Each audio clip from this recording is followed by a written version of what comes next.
Hey, what's up, everybody? This your girl Shay.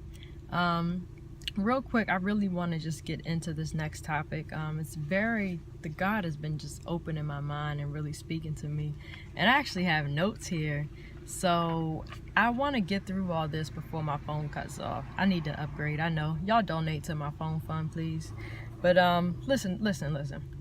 We all have one thing that we've allowed to dwell with us, right? Because God is still using us. He's still blessing us. He's still elevating us. So we've allowed certain things. We've convinced ourselves that God has accepted it because he hasn't taken it away from us, right? Or he's still blessing us or elevating us, even though we have this one thing, this thorn in our side, this fleshly, this sin that we've allowed to stay in our lives.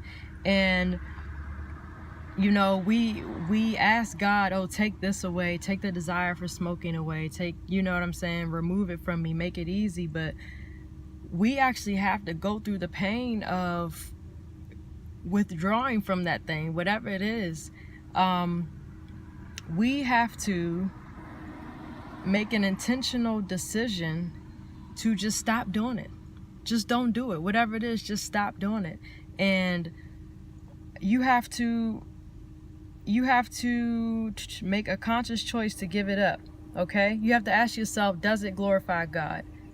That's it. Get in his word. What does his word say about it? Stop asking and looking for God to take something away, or because he's still blessing you and you don't feel guilty, or it's just a part of you allow it to dwell. That's not God. And God is calling us higher. He's raising a standard. And you really have to start cleaning out your own house. You got to start cleaning out your own clutter and really looking at those things. Take inventory of what you're allowing to dwell in your house, and not your physical house, your spiritual house. Take inventory, and if it doesn't glorify God, you got to go through the motions, baby. You got to withdraw yourself from that thing. You got to separate yourself from that thing and offer it up.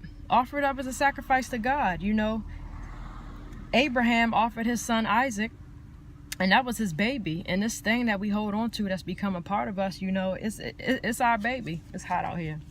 It's our baby, and we got to be willing to offer that thing up. And when you resist, the enemy will flee. When you resist temptation, when you resist sin, the enemy will flee. And it doesn't matter what it is. If it's eating, ride past the McDonald's and go and get a Chick-fil-A salad and offer that burger and that fries up. Be like, you know what? That's an offering to you, God. And just go through the sting of that thing. If it's alcohol, be willing to be the only one at the table, the awkward one that doesn't have a drink, that doesn't have wine. Take the conversations. Like, you're not drinking? What? Like, you know what I'm saying? What's wrong with you? Oh, I guess you just don't drink. I guess you just brand new. Be willing to go through that. Like, sit there and take that. Take those comments, Sex. If the problem's sex, then focus on celibacy. Read about celibacy. Read about the dangers of sex. Really work towards getting to the opposite side of that thing. Getting to the side that God is pleased with and not just accepting it, whatever it is. If it's a slick mouth, when you want to say something slick, say something nice instead. Or don't say anything and sit there and take that. And even though you really, really, really want to say it, just sit there, just grin and bear it and keep your mouth shut, and just say, all right, God, like I offer that up to you. And just really go through the process and the transformation, because I believe that this is where just transformation comes in as well. You research how to be the opposite of who you are. Whatever it is you're dealing with, research the opposite. Throw yourself into your purpose. Start to act and think as the person you want to be, as the person you want to become when that thing is gone. If you struggle with smoking, be and act as someone who doesn't smoke. Think about yourself. Imagine yourself as a non-smoker and start to become a non-smoker. Read things that non-smokers do, or I say cured smokers, people who used to smoke. Read up on things of how they quit. Study that, how people have quit smoking. Make that your focus point.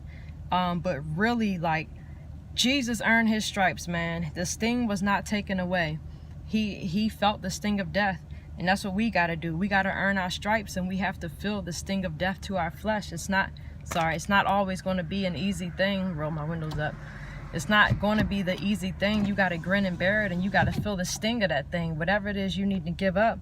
And I believe that that's where transformation and that's where true growth in Christ comes from. You know, we have these two set of Christians. You have your kind of holiness is right. You don't have to be, I don't know if you subscribe to holiness or not. That's not what I'm saying. But you have your tribe of Judah and you have your Israelites. And if you remember in the Bible, you know, the Israelites and Judah, Israel had split where you had Judah and Israelites, and God was not with the Israelites. He was with Judah.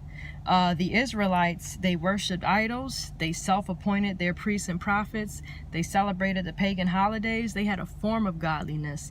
And it says in the Bible that God was not with them. But Judah, see, Judah kept the standard that God has set. They still had their stuff. They still had their issues, you know. David with Bathsheba and Solomon with all his concubines. And yeah, that was actually the reason that whole split happened. God cursed them because he let the concubine women and their gods into Israel. And you know, God's a jealous God. He will have no other God before him.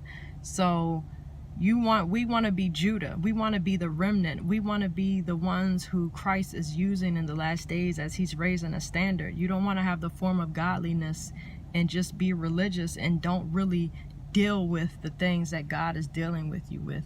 Man, that's it. And I'm glad I covered it in 6 minutes. Well, it's going on 7 minutes now. But if you have any questions, anything you want to say, anything you want to know more about, I may not know it, but I'll definitely research it or ask around, or we can dialogue about it. But this is power right here. Go through and come out on the other side a new creature, man. Go through the sting of death to your flesh. You know that thing that you know. When I started talking, you probably thought of that thing. You know, whatever popped in your head when I started talking, you know you got to do something about that thing. God's blessing you. He's elevating you, but he still does not like sin. He still is not pleased with that thing that you are still holding on to. I love y'all, man. I love y'all. It's hot. Woo! God bless y'all, man. Hit me up. Bye.